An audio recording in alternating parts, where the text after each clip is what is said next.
Bismillahirrahmanirrahim. Assalamualaikum warahmatullahi wabarakatuh. Selamat malam, salam sejahtera buat kita semua.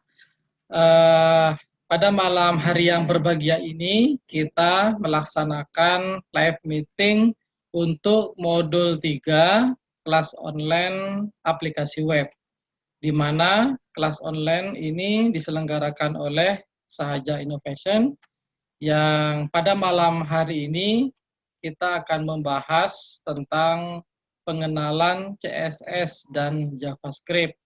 Setelah sebelumnya kita sudah membahas pengenalan dan penggunaan HTML. Nah, jadi antara modul 2 dan modul 3 ini saling melengkapi dan sama-sama berfungsi untuk pemrograman front end namanya. Kalau di dalam kita mendevelop suatu web itu ada sisi front end, ada sisi back end. Ya, kalau di dalam kuliah ada yang namanya pemrograman sisi klien, ada pemrograman sisi server. Nah, ketika kita membahas HTML, CSS, JavaScript itu 3 bahasa yang kemudian saling melengkapi dan digunakan untuk pemrograman front end, ya. Nah, sedangkan pemrograman sisi server nanti kita akan bahas PHP, MySQL dan framework, gitu ya, framework PHP. Nah, di dalam penggunaannya, ya, sisi front end ini, ya, walaupun dasarnya itu adalah HTML, CSS, JavaScript, kemudian berkembang, ya, ada yang namanya jQuery, Ajax sebelumnya, ya, jQuery, kemudian bahkan untuk front end ini kemudian berkembang menjadi satu framework tersendiri namanya Bootstrap, ya, dan sekarang Bootstrap itu sudah sampai Bootstrap 4, bahkan mungkin 5 sudah keluar, gitu ya. Nah, sehingga sisi front end ini, ya, itulah kemudian orang sebut dengan pemrograman atau mendevelop sisi desain webnya, ya. Sedangkan back end-nya, ya, itu sifatnya mengolah sisi servernya, gitu ya. Nah, bagaimana data tersimpan, bagaimana data itu disajikan, ya, itu back end. Sedangkan front end ini bagaimana data itu tampil di halaman, menarik, beranimasi, berbackground, berbayang, interaktif, nah, dan segala macam. Itulah yang kemudian disebut dengan front end development, gitu ya. Nah, bahkan kalau kita tinjau secara spesifikasi atau spesialisasi programmer web ini, ya itu secara umum terbagi menjadi 2.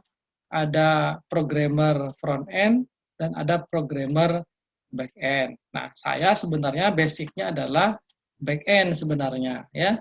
Sehingga front end ini tidak begitu mendalami sekali, ya, tapi setidaknya mengenal sedikit, gitu ya. Nah, harapan saya nanti ketika teman-teman sekalian mengenal front end maupun back end, ya bisa mendalamin kedua sisi itu, dan apakah nanti akan fokus kepada salah satu silakan, atau kedua-duanya juga silakan. Tentu masing-masing punya konsekuensi, gitu ya. Kalau kita mau dalamin kedua-duanya, tentu waktunya harus banyak, gitu ya. Nah, dan saya nanti di dalam kelas ini memang akan banyak kita akan fokuskan kepada back end karena kita menggunakan framework Coordinator, gitu ya. Nah, tapi tidak menutup kemungkinan Anda bisa mendalami juga sisi front end ini. Dan kalau kita dalamin kedua-duanya, itulah kemudian ada istilah full stack, gitu ya, full stack development, gitu ya. Itu istilah di dalam pengembangan web. Oke, teman-teman sekalian yang berbahagia, jadi setelah kemarin kita bicara HTML, jadi HTML itu kalau kita analogikan, itu seperti pondasi, seperti pintu gerbang untuk front end. Jadi tidak akan bisa CSS dan JavaScript itu berjalan atau diimplementasikan kalau HTML tidak ada. Nah, tapi kalau hanya HTML, ya dia hanya sifatnya itu jadul dan apa ya istilahnya ya, hambar begitu. Nah, CSS dan JavaScript itulah yang kemudian memperindah tampilan itu, memperindah template itu. Sehingga sekarang kalaupun kita download template free yang berbasis HTML atau Bootstrap, itu selalu ada HTML, CSS, JavaScript, ya. Nah, itu. Nah, itu terkait dengan HTML, CSS, dan JavaScript. Nah, kemudian kalau kita bandingkan apakah perbedaan CSS dan JavaScript, nah, kalau CSS lebih ke bagaimana style dari tampilan data atau halamannya, ya, yang kemudian pengembangan dari HTML. Misalnya HTML menampilkan link itu biru bergaris bawah, maka dengan CSS itu kita bisa ganti, bisa menjadi merah ketika kena sorot menjadi biru. Nah, itu kemampuan dari CSS. Nah, JavaScript itu lebih sebenarnya fokus kepada programming sisi kliennya, interaksi sisi kliennya. Misalnya kita punya form, kemudian kita isi dengan alamat email, kemudian kita oke, kita submit, dia langsung bisa ngasih tanda atau alert atau pop up gitu ya, bahwa format emailnya salah. Nah, itu JavaScript yang bisa. CSS tidak bisa, ada fungsi, ada eh, ada variabel, itu tidak bisa. Yang bisa hanya JavaScript. Nah, jadi JavaScript itu yang membuat dia interaktif, gitu ya. Muncul alert, muncul pesan kesalahan, ya, muncul ketika kita isi harga barang, quantity, langsung keluar total belanja. Nah, itu hanya bisa JavaScript. Dan kelebihannya ketika kita berbicara front end itu, ketika sudah dibangun dengan front end yang bagus, itu meminimalkan waktu akses. Bayangkan kalau ada suatu form pendaftaran, gitu ya.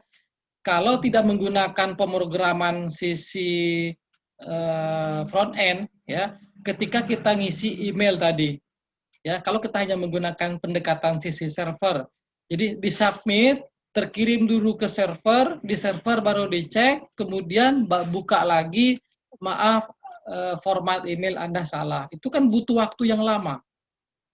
Tapi bayangkan ketika dia dibangun dengan programming sisi front end, baru disubmit langsung keluar, format email salah, merah, gitu ya.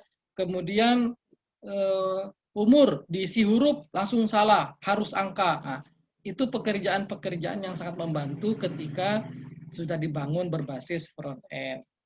Dan yang paling kental sekali ketika kita menggunakan suatu aplikasi online yang front end, ya, ya ketika kita menggunakan sosial media, ya kita bisa lihat seperti apa Facebook, ya, Instagram, itu interaktif sekali dan langsung cepat interaktifnya, ya. Nah, itu karena dibangun dengan dominan, ya, front end-nya, gitu ya. Nah, seperti biasa, jadi ketika kita akan mencoba mengenal dan menggunakan CSS dan JavaScript, karena sifatnya ini adalah coding, tentu kita bisa gunakan bisa menggunakan web server atau tidak web server karena ini sisi front end, sisi klien. Nah, kalau kemarin waktu HTML kita gunakan web server agar terbiasa menggunakan web server localhost. Nah, kali ini untuk malam ini saya akan coba tidak menggunakan web server, langsung saya menggunakan D, kemudian nanti saya buat folder modul 3 aplikasi web, dan nanti file HTML, CSS, JavaScript akan saya letakkan di dalam folder itu. Tapi kita tetap menggunakan editor teksnya atau editor webnya, ya. Bisa kita gunakan Sublime Text atau kita gunakan VS Code dan lain-lain, ya. Oke, saya share screen. Nah, jadi saya siapkan dulu area kerjanya. Jadi saya open folder, saya menggunakan Sublime. Saya taruh di D tadi, kemudian ada modul 3 aplikasi web. Ya, maka ini yang akan saya aktifkan, dan ini belum ada filenya, nanti filenya kita buat sendiri. Kemudian saya aktifkan ya untuk referensi kita sekali lagi dua sumber utama yaitu di malasngoding.com sama web3schools.com ya. Kedua-duanya populer, perbedaannya satu bahasa Inggris, satu bahasa Indonesia. Nah, di Malas Ngoding itu di bagian tutorial itu banyak sekali pilihan untuk belajar tutorial programming. Nah, kali ini kita akan fokus kepada CSS dan JavaScript. Saya mulai dulu dari CSS. Begitu juga yang Web3 School, saya mulai dari CSS. Nah, di sini kalau kita pilih salah satu CSS-nya, dan nanti akan ada di paling atas, di menu kanan ini, nah, itu pengenalan CSS. Nah, di sini sebagian besar CSS ini, ya, kalau kita lihat, ya, itu sifatnya untuk format penyajian data atau format teks, begitu ya. Jadi ada background, ada font, ada hyperlink, ada format teks, ada posisi, ada border, ada list, gitu ya. Termasuk pengembangannya CSS itu bisa ada untuk efek bayangan, gradien, animasi, transisi, dan lain-lain. Ya.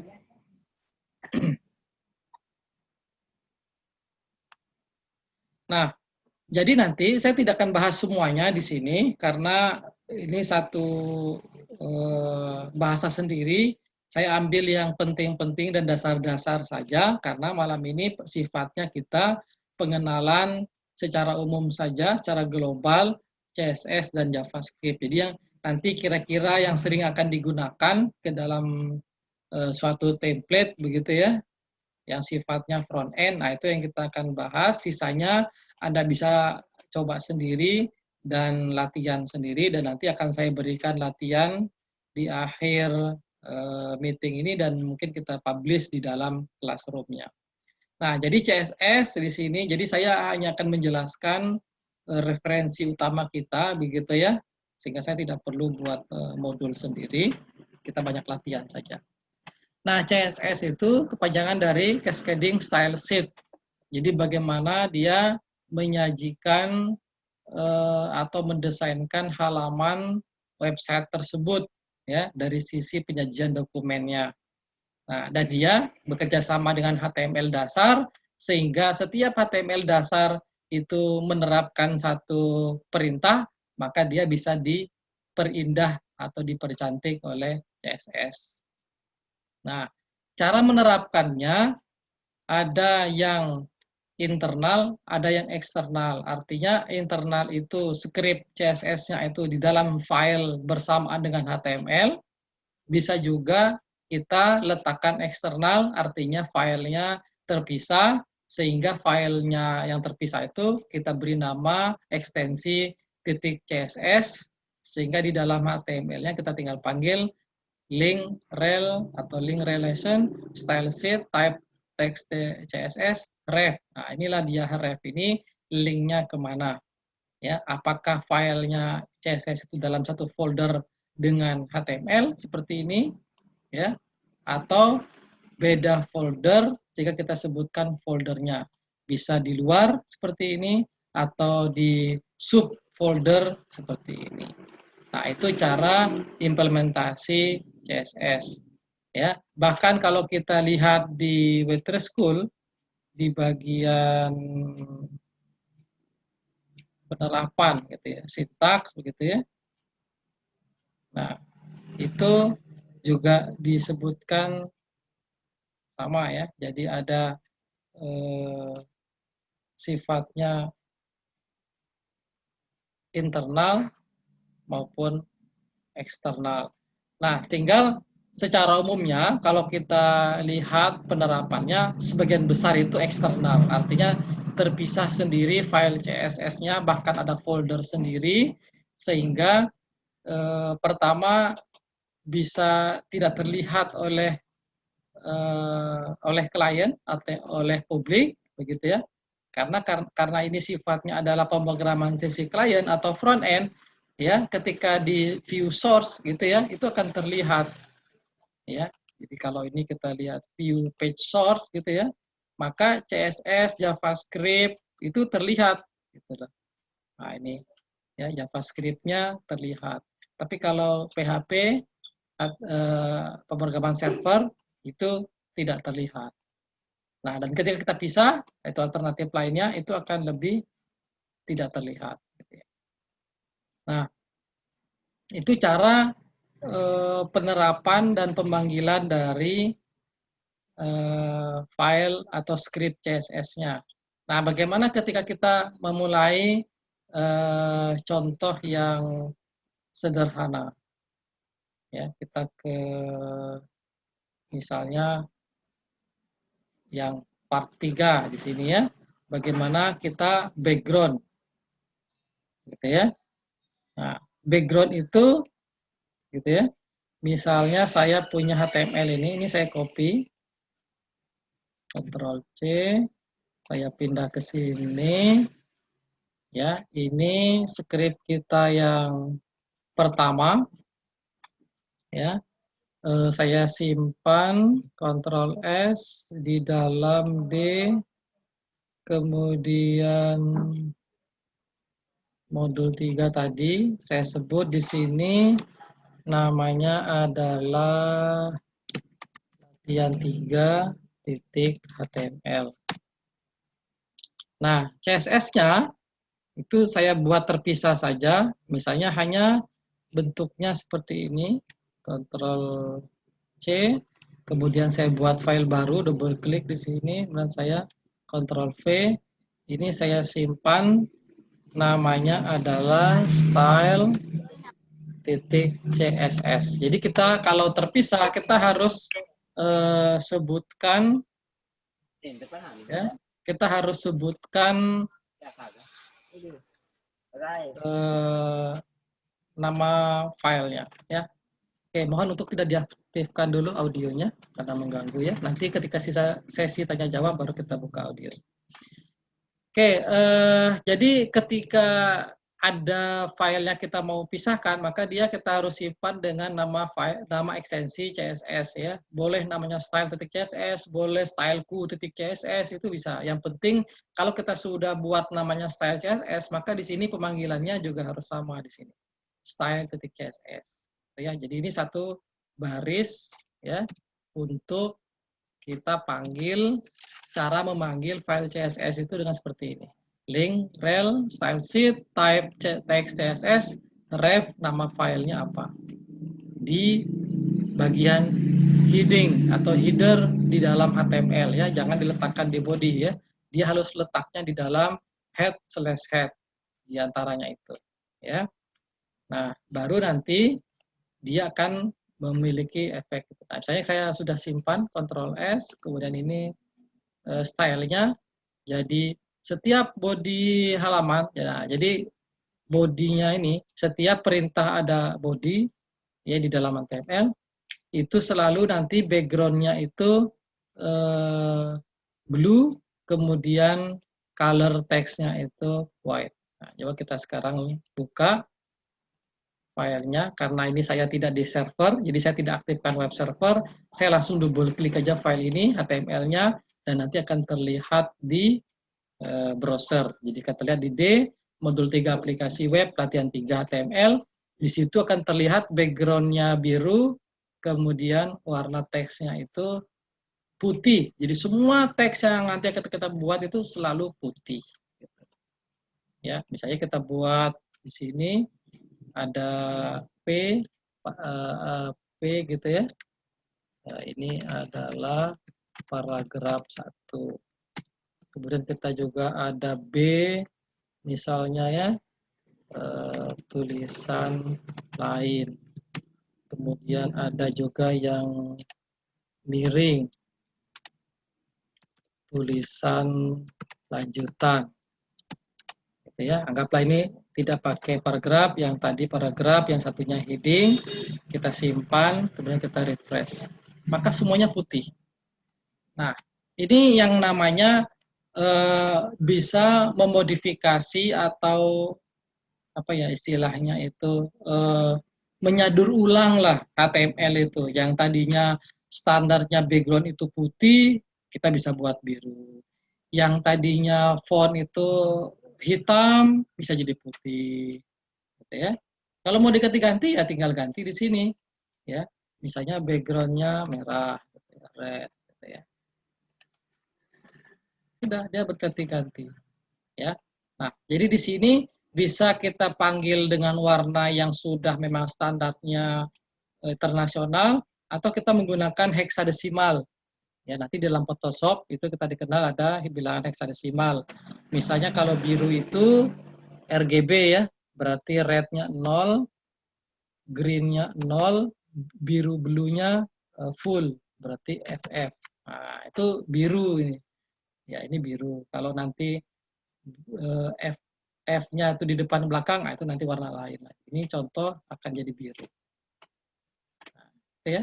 Kalau kita taruh F-nya depan lagi, itu akan jadi warna campuran dan berbeda lagi. Oh, jadi ungu dia. Biru sama merah jadi ungu. Nah, itu contoh. Jadi bisa kita menggunakan konsep warna heksa atau pilihan warna yang standar internasional. Jadi nggak bisa kita pakai putih, nah itu nggak bisa gitu ya. Ya bisa tapi harus kita buat format ulang. Gitu. Nah itu contoh sederhana bagaimana HTML itu bisa tampil dengan cara yang berbeda dan lebih menarik. Gitu ya. Oke, itu tentang background. Gitu ya. Nah yang lain yang mungkin bisa sering digunakan ini font inilah saya lompati langsung ke font ya. Karena kita sebelumnya pernah latihan HTML dengan warna ya. Kalau di HTML menggunakan font color ya.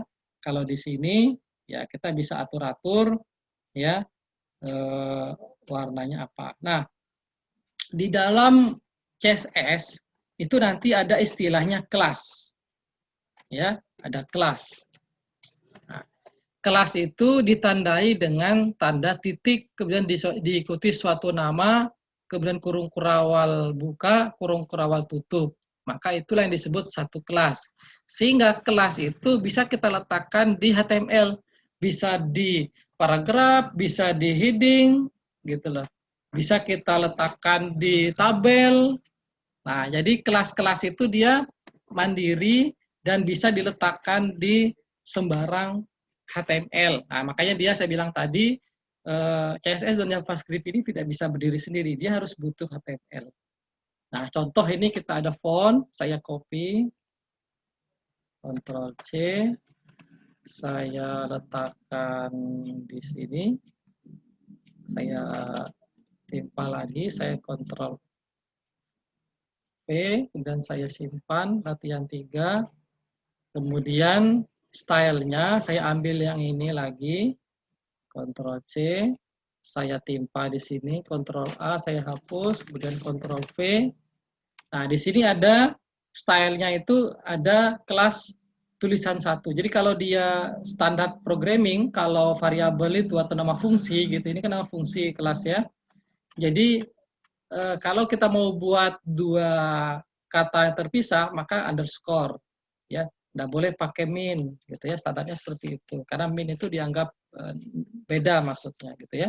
Jadi kalau mau satu kesatuan harus underscore atau digabung aja begini. Ada yang membuat dia huruf besar di salah satu katanya gitu ya, boleh. Yang penting harus konsisten ketika dipanggil dan dibuat. Misalnya dia ini sekarang kita buat seperti awal. Jadi ada satu bagian namanya tulisan satu, warnanya merah, fontnya sans serif, kemudian stylenya normal. Ya. Tulisan kedua, font colornya warna hijau, ukurannya 24, stylenya miring, italic. Nah, jadi nanti model seperti itu. Jadi setiap perintah ini diakhiri dengan titik koma, kemudian di sini ada semacam fungsinya dan ini nilai variabelnya. Jadi yang kita bisa atur kalau font itu warnanya, color, size, kemudian jenis fontnya, font family, kemudian stylenya normal atau italic atau bold, ya atau oblique. Oblique ini ya, kita bisa lihat lagi. Nah ini beberapa cara kita mengolah font. Nah nanti bisa lihat lagi nanti referensi-referensi lain kalau mau lebih detail. Ini contoh saja. Jadi kita punya tiga kelas ya yang kita bisa sematkan, yang kita bisa gabungkan ke dalam HTML. Nah, ini cara pemanggilannya. Kalau kita mau letakkan di heading 1, maka cara panggilnya ini H1 kelasnya nama variabel tadi. Ini tulisan 1, tulisan 2, tulisan 3. Tulisan 2, tulisan 3. Jadi sama tulisannya, sama-sama H1, tapi bisa ditampil dengan cara yang berbeda. Oke, saya simpan dan kita coba refresh di sini. Ini ya. Jadi yang satunya normal dengan font 24 H1, kemudian ini miring. Oke, sebentar. Harusnya tadi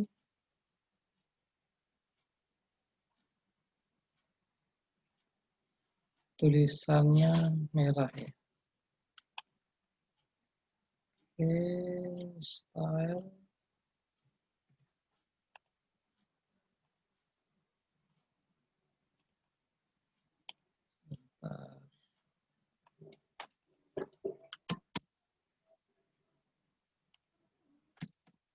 Ada yang mungkin ketika terpaste tidak pas, saya cek lagi.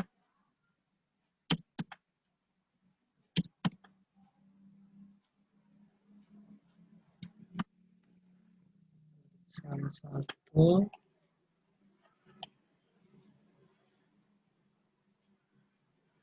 Oke, harusnya tampilnya berwarna seperti ini ya. Oke. Jadi saya cek lagi di sini.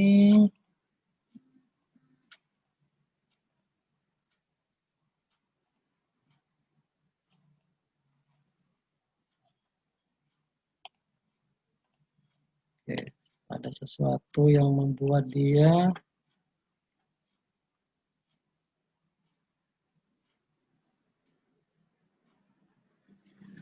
berbeda. Oke, nanti saya sambil cek. Jadi di sini harusnya akan tampil itu seperti ini. Jadi merah normal, kemudian hijau miring, hijau normal. Merah miring. Oke, dan ini coba kita terapkan di misalnya di P gitu ya, bisa kita terapkan di P. Jadi ini kalau saya copy dan di sini saya pakai P paragraf gitu ya. Nah, ini kita bisa terapkan juga sehingga ini kemudian kalau saya refresh, nah itu akan bisa masuk ke dalam P. Ya. Apakah ini tulisan 3, apakah ada tulisan 1, begitu ya. Nah, itu adalah bisa diterapkan pada beberapa HTML, beberapa perintah HTML. Bisa di H1, bisa di H3, bisa di P, ya bisa di tabel nantinya. Nah, itu bisa diterapkan. Yang penting pemanggilan kelasnya ini dengan cara seperti ini, ya. Dan di sini harus sesuai namanya, ya. Harus sesuai namanya dengan yang dijabarkan di style. Style.css. Oke, sudah benar linknya. Saya nggak tahu di mana letak errornya. Jadi itu permasalahan di dalam front end. Jadi ketika ada error dia hanya tampil atau tidak tampil tanpa ada pesan apa gitu ya. Nah, jadi ini contohnya. Oke, saya lihat lagi yang lain. Nah, ya beberapa lagi yang lain yang sering digunakan itu hyperlink. Nah, hyperlink ini standarnya nanti dalam HTML itu biru bergaris bawah. Nah, nanti dengan CSS itu nanti bisa berubah, gitu ya. Ini saya copy lagi, Ctrl C, saya buat file baru aja. Namanya saya simpan latihan 4 biar enggak gabung. Latihan 4. Kemudian CSS-nya ini saya copy, Ctrl C, saya buat file baru lagi, Ctrl S, saya buat namanya style2.css biar tidak sama dengan yang tadi. Ini saya buat style2.css dan di sini saya panggil style2.css. Jadi harus sama namanya, gitu ya. Nah, kemudian saya jalankan latihan 4 itu. Nah, ini adalah standar hyperlink. Nah, jadi yang tadinya hanya fontnya 12, kemudian biru bergaris bawah. Nah, sekarang ketika disorot, nah, dia akan berubah ya. Nah, itu contoh apa namanya hyperlink. Nah, jadi sekilas saya jelaskan di situ hyperlink itu link ya, kelasnya namanya link, kemudian nanti ukuran fontnya 20. Nah, nanti kita bisa buat lagi di sini apa namanya font family gitu ya. Nah, itu juga bisa kita atur-atur family, kita bisa enter. Di sini kita bisa kasih misalnya Arial gitu ya. Nah, bisa aja. Jadi kita modifikasi. Nah, ini Arial. Nah, kemudian di sini tadi itu ada link untuk hover, itu ketika kena sorot, link ketika standarnya, kemudian ketika aktif, ketika sudah terklik. Nah, jadi standar Ahref itu seperti itu. Kita bisa atur-atur. Termasuk nanti apakah warnanya berbackground atau berbayang, nah itu standarnya CSS yang bisa ngatur itu. Sehingga nanti kalau suatu saat kita punya template, ya itu ada animasi pada menu, nah itu sudah bagian dari CSS. Ya, nah itu beberapa item, beberapa hal terkait dengan CSS. Jadi sekali lagi CSS ini untuk memperindah, mempercantik HTML, perintah-perintah HTML dasar, baik itu heading, format text, font, hyperlink, ya, termasuk list, ya, OL, gitu ya. Nah, termasuk juga misalnya pengembangan dari CSS itu ada namanya CSS 3 maupun nanti ada juga namanya SCSS, ya. Contoh misalnya saya kasih, nah inilah. Nanti di dalam bagian-bagian halaman web pernah kita jumpai dia yang modelnya kotaknya ada sudut segala macam. Nah, itu bisa diatur oleh CSS seperti ini nih. Ada kotak, kotaknya yang satu berwarna ini, nanti lainnya berwarna apa. Nah, itu akan memperindah tampilan, gitu ya.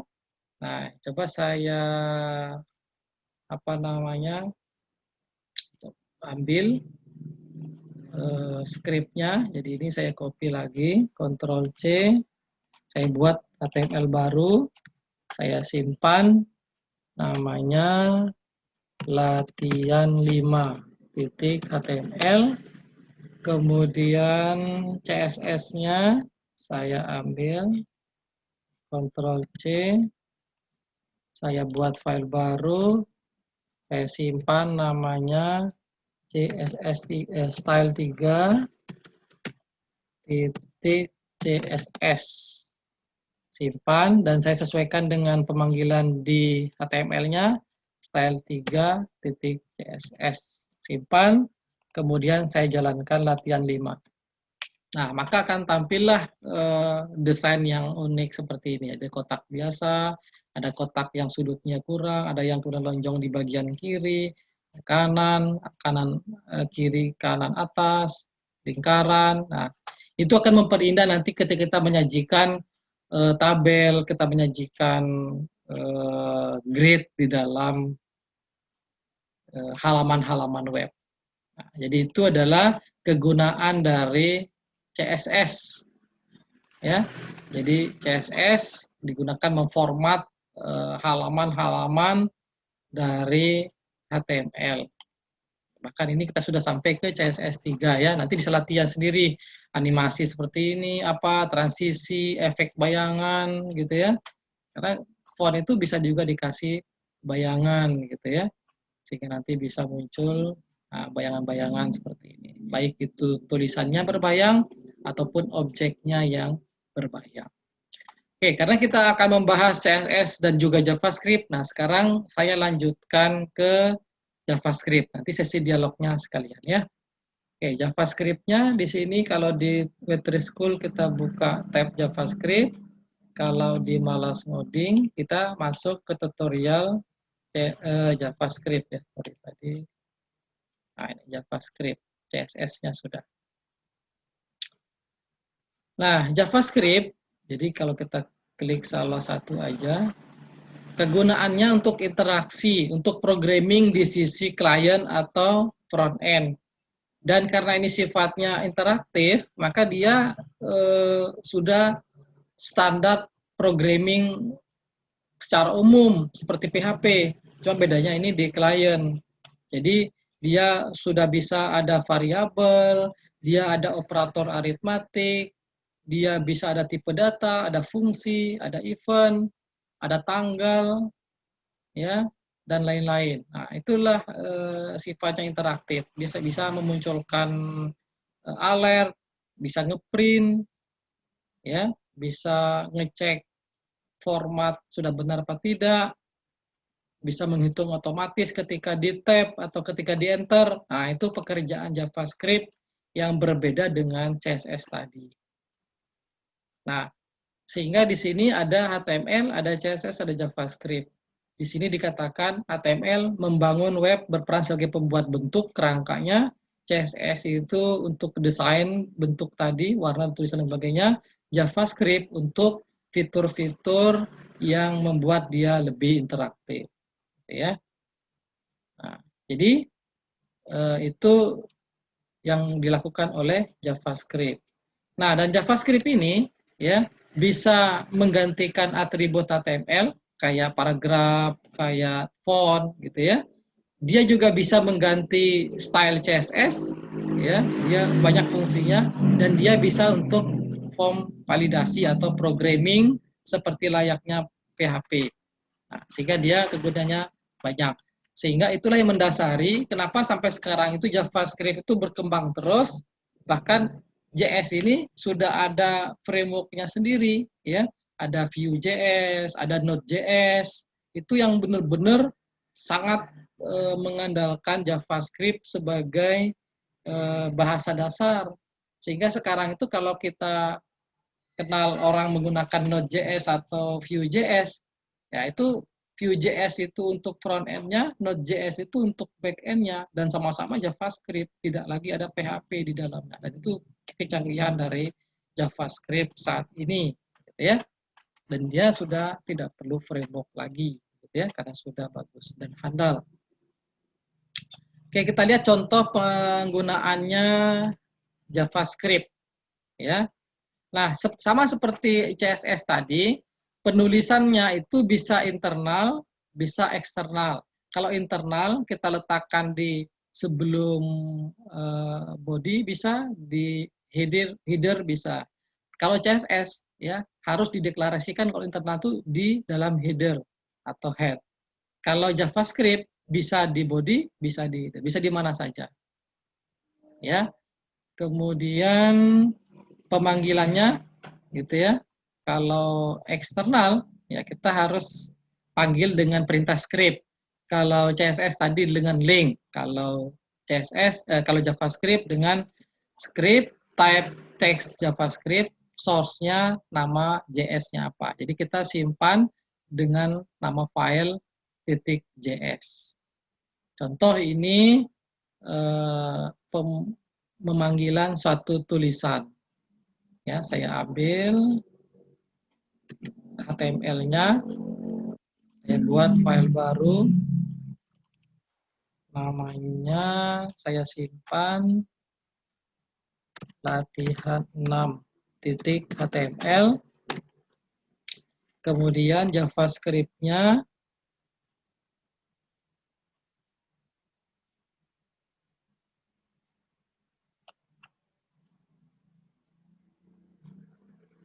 ini ya, JavaScript-nya saya copy, saya buat file baru, saya simpan namanya belajar.js biar kita samakan dengan yang di sana tadi. Karena di sini disebut dengan belajar.js dengan folder yang sama dengan HTML ini ya. Nah, kemudian saya jalankan latihan 6 saya.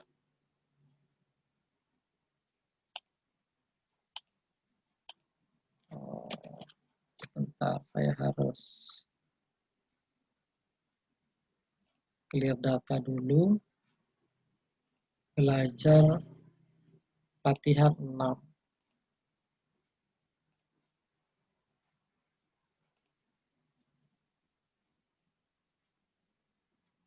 Latihan 6. Titik. Ya, sebentar, kayaknya ada masalah.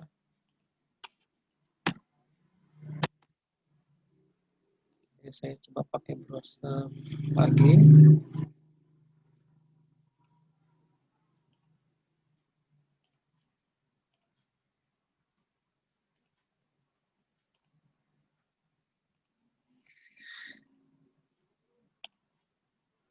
Oh, ya benar ya. Jadi saya tadi agak tidak memperhatikan. Jadi ini sudah benar. Jadi latihan 6 itu munculnya tulisan ini yang dari JavaScript-nya itu adalah ini, nama saya. Oke, nama saya malas coding. Jadi ini sudah benar, saya tidak butuh. Oke, maaf. Jadi ini title yang ada di caption-nya, ini yang tampil dari atas tadi ini, ya. Ini judul halamannya tadi. Ya, ini bisa kita hilangkan biar tidak mengganggu. Nah, ini cara pemanggilan skripnya bisa di setelah body, bisa di atasnya sana ya. Cuma secara umum memang dia di setelah body ya di bagian bawah. Nah, di sini cara manggilnya script, kemudian source-nya belajar.js. Nah, di dalam belajar.js itu di situ ada ada cara memberikan variabelnya itu dokumen get element by ID. Nah, ini nama variabelnya nama yang nanti akan dipanggil di sana ya. Kemudian masuk ke dalam inner HTML, masuk ke dalam HTML, kemudian apa yang akan ditampilkan. Gitu ya. Nama saya misalnya ya. Nah, sehingga di sini akan dipanggil belajar CSS itu dengan cara ini. Nah, div ID. Jadi kalau CSS itu kelas, kalau ini ID. Nah, bisa pada div, bisa pada P, dan lain-lain. Ya. Ini saya coba tampilkan sekarang menggunakan P ya. Saya coba dengan P, apakah bisa? Kalau tidak berarti hanya menggunakan div. Kita dalam hal coding kita harus coba. Oke ya, jadi hanya tampil satu. Oke, coba saya panggil lagi 2 kali, apakah ini bisa?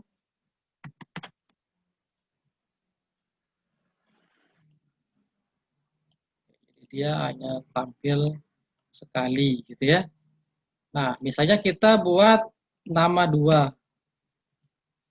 Di belajarnya itu kita buat lagi variabel nama 2, ya kan? Ini kita bisa buat kelas online aplikasi web.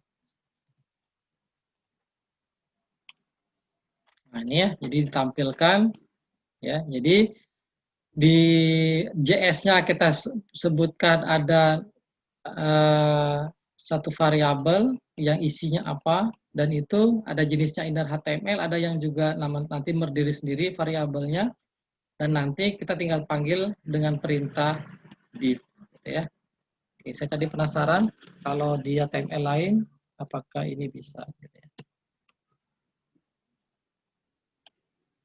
Oke, bisa ya. Jadi bisa diletakkan, yang penting kita manggil ID-nya. Ini kita taruh di div. Div itu bisa di mana saja letaknya, bisa di P, bisa di H, heading. Misalnya saya taruh H2, ID, nama, gitu ya.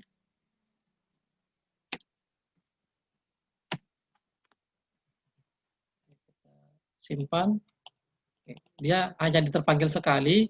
Jadi kalau saya mau pakai nama, saya tidak pakai div lagi. Coba saya buat seperti ini. Nah, ya, ini terpanggil secara H2, ini terpanggil secara P, ya. Ini tadi H1. Nah, jadi dia pemanggilannya hanya sekali di dalam satu variabel, ya. Jadi ini kurang lebih caranya. Jadi bisa dengan cara seperti ini. Nah, dan ini di dalam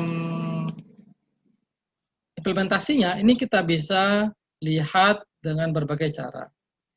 Nah, kita lihat variabelnya sekarang.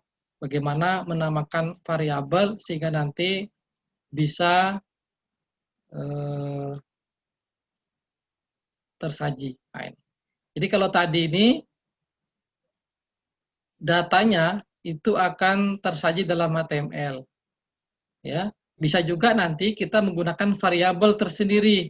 Kenapa nanti ini bisa kita gunakan variabel? Karena kita bisa olah. Misalnya kita mau jumlahkan penjumlahan dua buah bilangan, perkalian. Nah, itu harus menggunakan variabel. Tidak bisa hanya inner HTML seperti ini. Ya, itu menggunakan variabel. Makanya nanti di sini ada operator aritmatik. Ya, misalnya penjumlahan dua buah bilangan. Ya, perkalian itu bintang, kalau plus min seperti biasa ya, kalau modulus persen, kalau pembagian tanda slash. Nah, jadi kita menggunakan variabel, sehingga variabel itu bisa dijumlahkan, sehingga di sini ada penjumlahan sama dengan bilangan 1 ditambah bilangan 2, kemudian kita bisa tampilkan sebagai inner HTML dengan nama penjumlahan. Nah, gitu ya. Jadi kita bisa latihankan ini. Ctrl C. Saya buat file baru lagi. Saya simpan dengan latihan 7.html. Kemudian JavaScript-nya, JS-nya.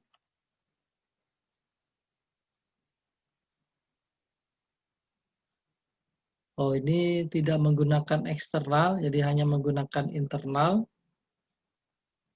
Ya. Oke, ini kalau kita paksakan eksternal, bisa aja kita bagi-bagi gitu ya. Misalnya yang ini, script ini, nah, ini kita bisa letakkan di file baru.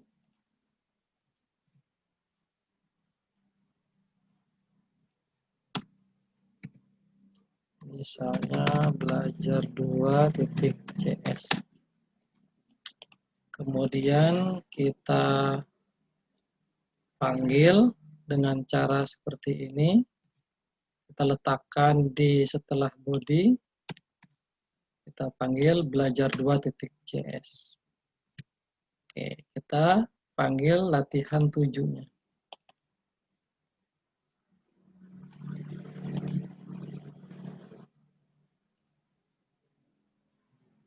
Belajar2.js.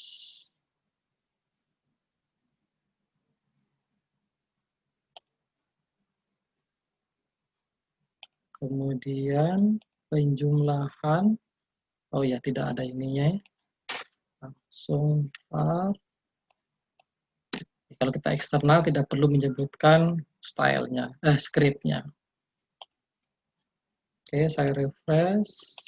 Oke, muncullah di situ 8. 8 itu adalah hasil penjumlahan dari variabel pertama bernama bilangan 1, variabel kedua bilangan 2, variabel ketiga. Nah, ketika kita mau tampilkan tiga-tiganya ya kita berarti harus menggunakan ya. Jadi kita buat lagi misalnya bilangan 1 ya, diambil dari atas. Ya, bilangan 1 yang sebelah kanan itu nilainya yang atas itu. Kemudian ini nanti ketika dipanggil pada HTML ya. Jadi yang kanan kiri bisa sama, bisa juga beda. Ini bilangan 2. Kemudian yang ini yang dari atas, bilangan 2. Nah, sehingga nanti kita bisa panggil di script kita itu ya dengan beberapa baris. Nah, misalnya kita tampilkan yang pertama itu bilangan 1, bilangan 2, dan penjumlahan. Nah, itu cara pemanggilan variabelnya ya, 6, 2, 8. Gimana kalau kita tambahkan tag di sini misalnya? Ya, apakah bisa? Ya kita coba variabel 1. Coba apakah yang akan tampil ketika kita letakkan di situ ya. Jadi mungkin nanti harus di siasati ya. Nah, itu cara pemanggilannya. Jadi nanti div/div itu akan memanggil variabel yang ada di file JS belajar2.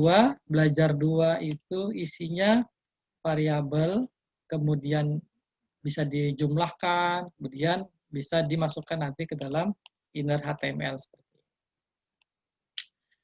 Oke, itu JavaScript yang umum digunakan sebagai dasar. Jadi ada operator dan nanti ada yang sifatnya. Jadi saya tidak akan bahas bagaimana perulangan, bagaimana switch case atau if else segala macam itu nanti kita belajar di pemrograman server saja ya. Jadi di sini hanya seperti apa sih CSS gitu ya kegunaannya untuk itu.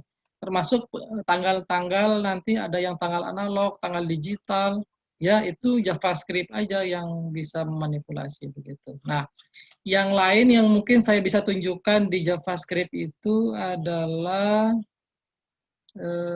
misalnya di Web3 School ini untuk form misalnya. Nah, ini untuk form ya. Form itu nanti ya bisa diinputkan seperti ini. Ini contohnya ketika kita sudah run gitu ya. Jadi di Web3 School salah satunya dia sudah ada runningnya di dalam halaman webnya. Misalnya di sini masukkan nilai antara 1 sampai 10. Kalau kita masukkan 3, kita submit, nah langsung dibilang input oke. Nah, itu HTML-nya yang membilang seperti itu. Jadi di sini form, kemudian ada jika disubmit, maka nanti menjalankan perintah validate form. Nah, validate form itu ini isinya. Jika X ya sama dengan 0, maka harus diisi ketika dia nilainya kan di situ. Ya. Nah, itu adalah contoh penerapan. Jadi form gitu ya, bisa ngecek apakah benar. Misalnya kita masukkan 12, ternyata dia not valid gitu ya. Termasuk juga yang lain-lain gitu ya. Nah, nanti ada dia terkait dengan JSON untuk back-end-nya, jQuery dan seterusnya. Itu terlalu lanjut sehingga tidak kita gunakan. Nah, jadi teman-teman sekalian, JavaScript dan CSS ini kalau kita bahas itu memang bisa panjang. Nah, jadi kita hanya kenali saja bahwa HTML itu sebagai kerangka dalam menjanjikan data. Dia diperindah dengan CSS dan dibuat lebih indah lagi dengan interaktif itu oleh JavaScript.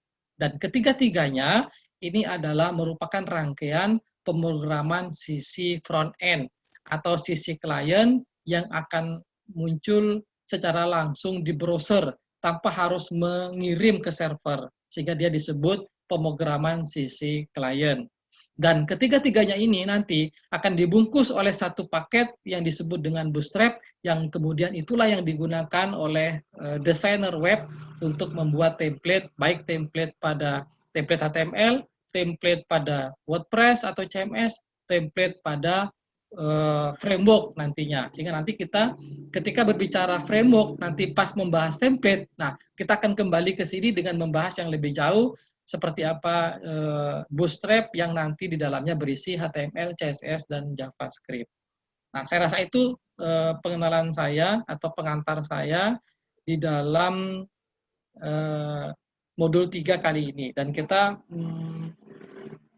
minggu depan atau modul 4 itu kita sudah mulai masuk ke pemrograman sisi server yang di sana nanti kita akan bahas bagaimana pemrograman PHP dan MySQL. Oke, kita buka sesi tanya-jawab untuk modul 3 ini terkait pengenalan CSS, JavaScript, maupun di dalamnya ada HTML. Oke, silakan saya persilakan. Silakan diaktifkan audionya dulu dan kita bisa dialog. Oke, silakan. Jadi teman-teman di sini yang bergabung itu dari mungkin latar belakang skill codingnya berbeda, latar belakang pekerjaannya berbeda. Nah, kita harapkan ini masih dasar, yang kita harus kenal tadi itu ya hanya mengenali oh seperti itu CSS, seperti apa JavaScript, dan seperti apa HTML.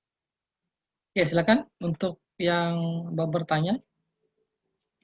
Semoga apa yang saya sampaikan tadi belum membuat pusing teman-teman sekalian, karena kita akan banyak nanti fokus di back-end, di sisi server, di PHP, MySQL, dan framework-nya. Oke, silakan Kak Lady Andriani ya. Oke, silakan. Halo Pak, izin bertanya. Boleh, nggak diaktifkan kameranya? Jaringannya nggak, tapi terlalu bagus di sini Iya, Pak. nggak apa-apa, silakan. Saya panggilnya Kak Andriani atau Kak Lady? Lady aja Pak. Oke, Lady. Ya, silakan Kak Lady. Apa yang ingin ditanyakan? Halo. Ya, silakan. Apa yang ingin ditanyakan? Mau bertanya mungkin Boleh. di luar modul sedikit Pak ya. Ya, boleh.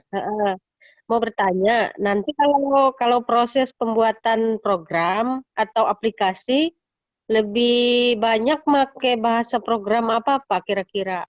Nanti kan Oke. kita bikin sejenis flowchart-nya nanti ya. Terus di prosesnya masih belum ngerti di front sama end developer itu Pak. Iya, iya, iya. Ya, Ya. itu Oke. mungkin ditanya. Ya. Oke.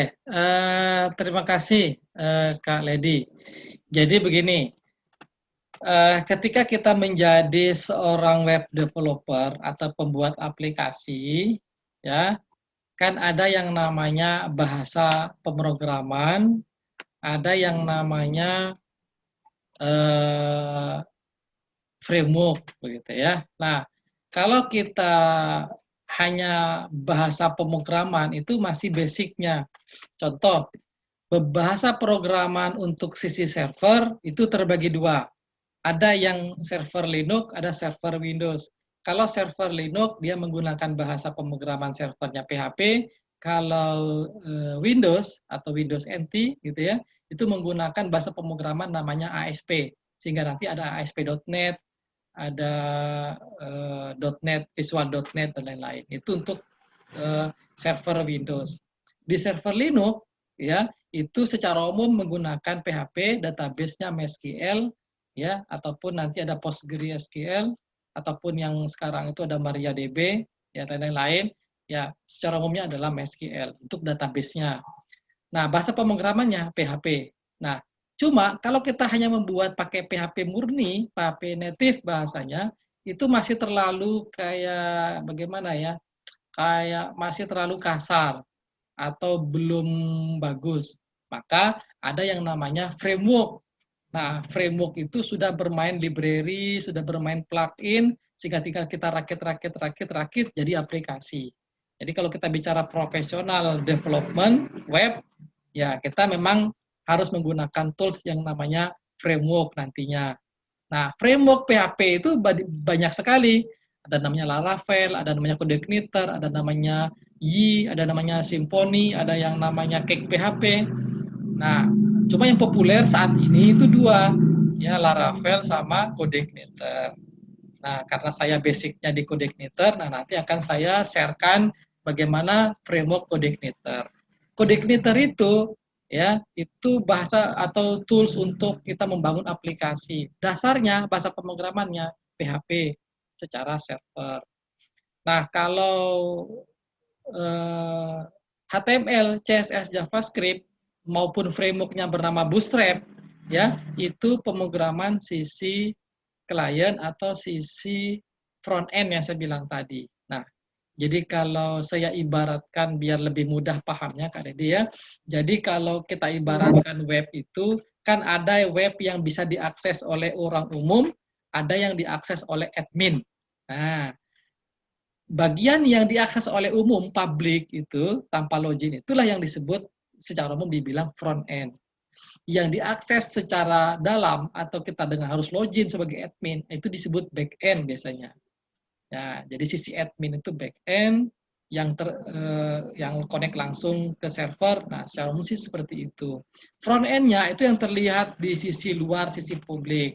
Nah, aplikasi online, aplikasi web itu tidak bisa dipisahkan kedua sisi itu. Karena dia harus menyajikan data itu secara front end atau public sehingga tampilannya harus bagus. Ketika dimunculkan grafik, grafiknya harus bagus, beranimasi, bisa disorot, bisa diklik. Ketika disajikan dalam bentuk tabel, tabelnya juga bagus, belang-belang, berwarna, berbackground, gitu ya. Nah, itu sudah front end, gitu loh. Nah, sehingga di dalam front end ketika membuat tampilan yang menarik, ya itu kita gunakan programming front end. Itulah kita bermain Bootstrap tadi, bermain HTML, CSS, JavaScript.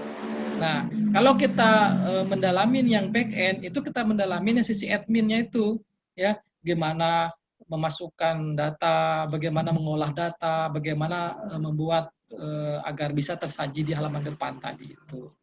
Nah, dan ketika kita misalnya untuk tahap awal ini memang saya lebih menguatkan ke back end begitu ya. Nah, nanti gimana cara tipsnya agar front end-nya itu mudah? Nah, nanti kita menggunakan template yang sudah jadi aja.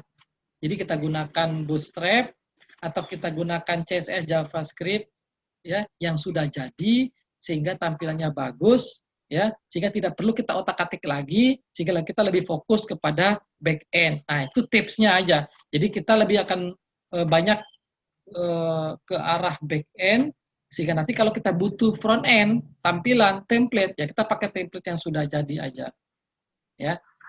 Nah, saya contohkan sedikit pembanding ini dengan saya share screen ya.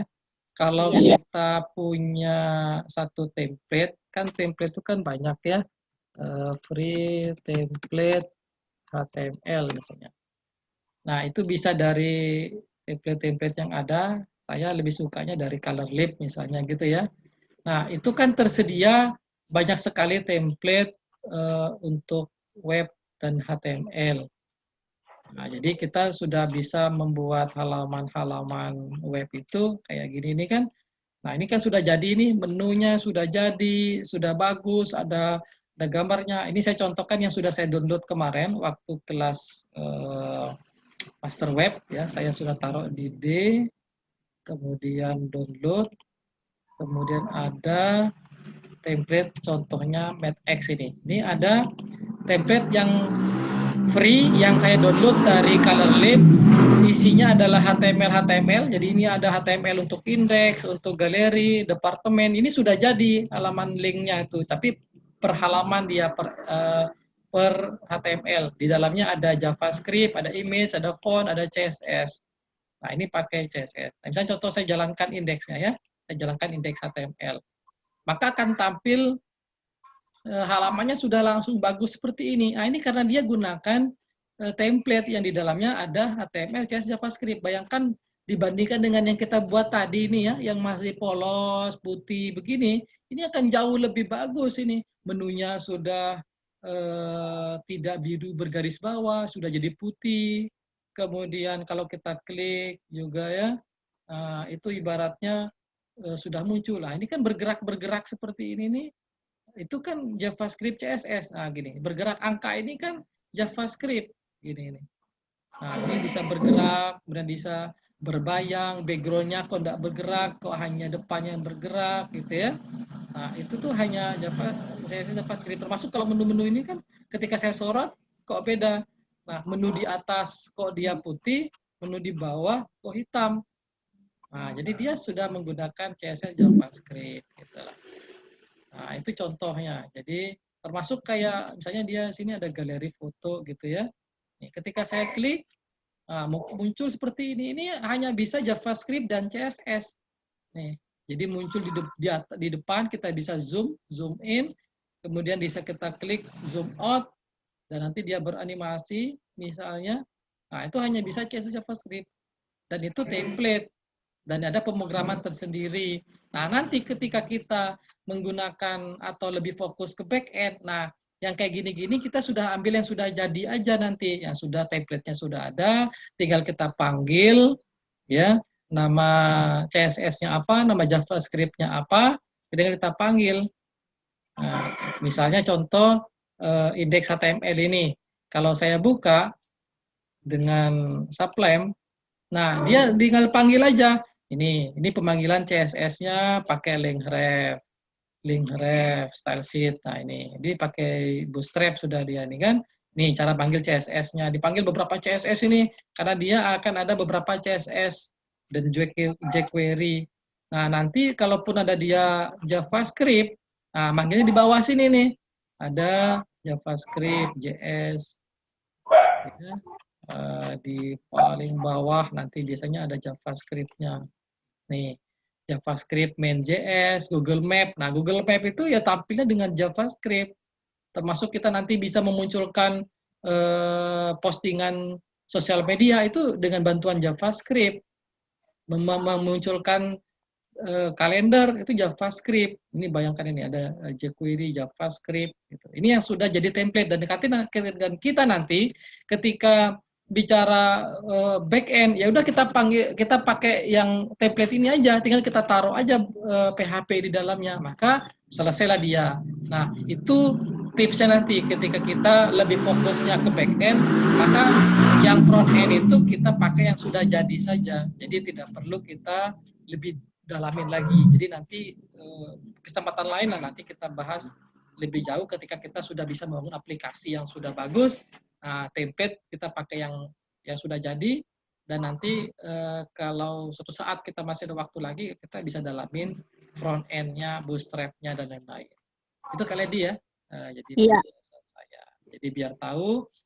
Jadi kalau kita saat ini kelas online kita karena sifatnya bisa membuat aplikasi, ada input, ada proses, ada output, ada grafik, ada tabel, maka kita akan fokus kepada back end. Nah, front end-nya kita menggunakan template yang sudah jadi aja, ya.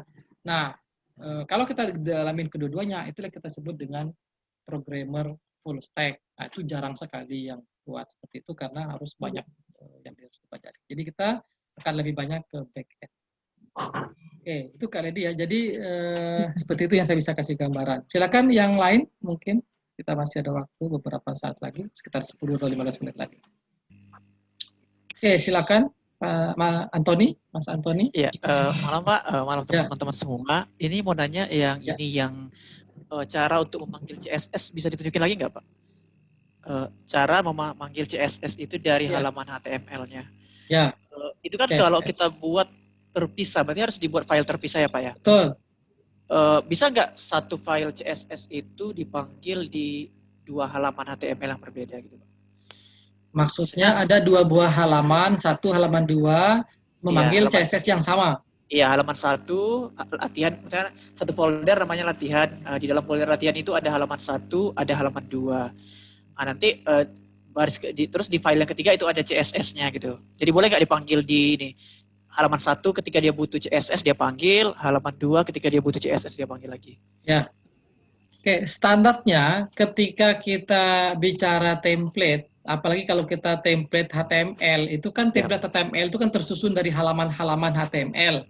Dan mereka agar konsisten, tampilannya sama, itu selalu manggil file yang sama, fontnya yang sama, CSS yang sama, JavaScript yang sama, sehingga tampilnya sama. Nah, sekarang saya screen template yang tadi, gitu ya. Ya, ketika saya klik galeri, itu kan menunya sama nih, ya.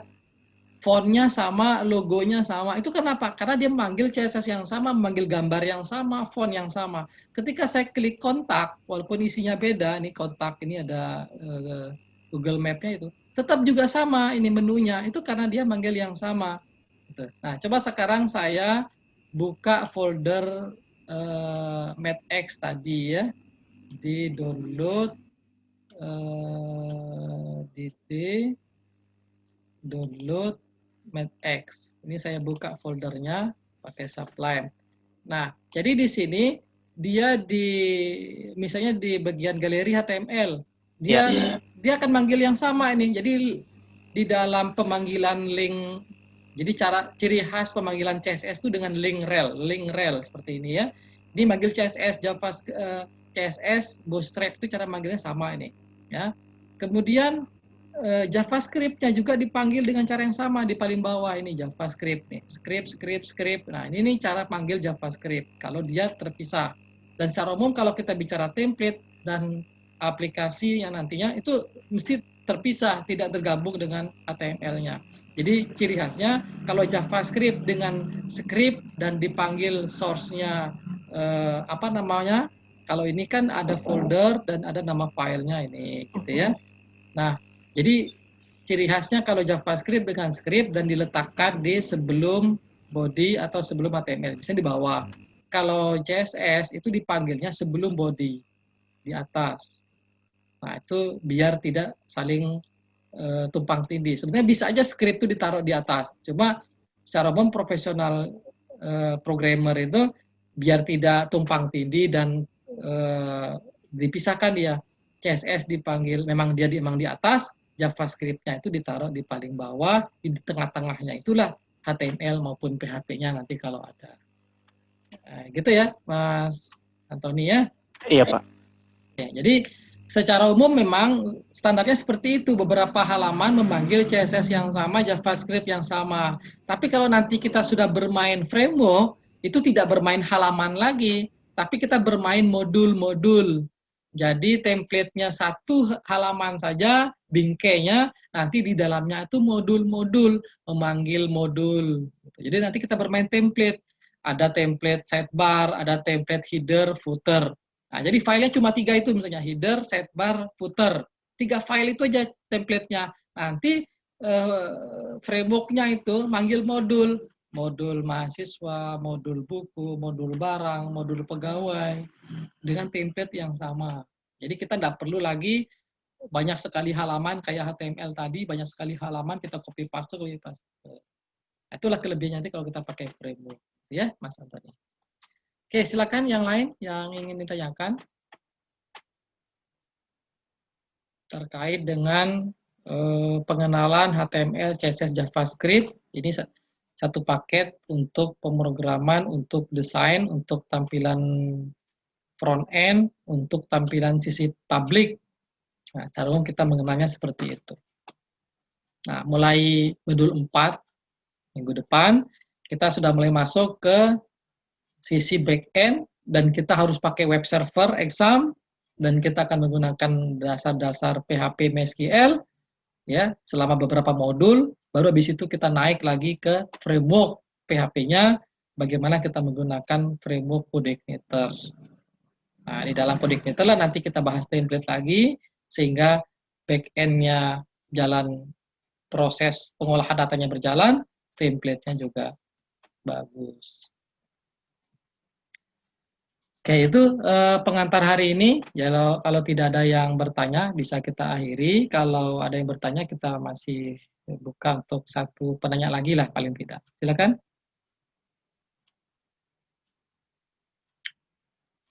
Cukup ya. Jadi, terima kasih banyak teman-teman sekalian, anggota atau peserta kelas online aplikasi web yang diselenggarakan oleh Sahaja Innovation. Kali ini kita sudah menyelesaikan live meeting modul 3, pengenalan CSS dan JavaScript.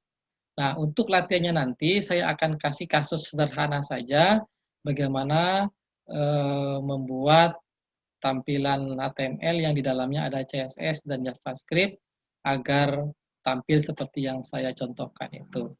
Dan bagi yang tidak bisa hadir malam ini, nanti akan ada video tayangan ulangnya yang akan saya publish di YouTube dengan akses tidak publik.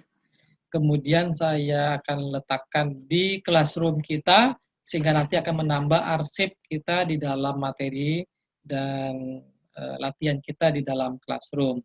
Ketika ada permasalahan yang ingin ditanyakan, itu kita diskusikan di Telegram kita. Saya rasa itu malam ini. Terima kasih banyak atas partisipasinya. Mohon maaf jika ada kekurangan. Sekian, lebih kurangnya mohon maaf. Assalamualaikum warahmatullahi wabarakatuh. Selamat malam, salam sejahtera buat kita semua.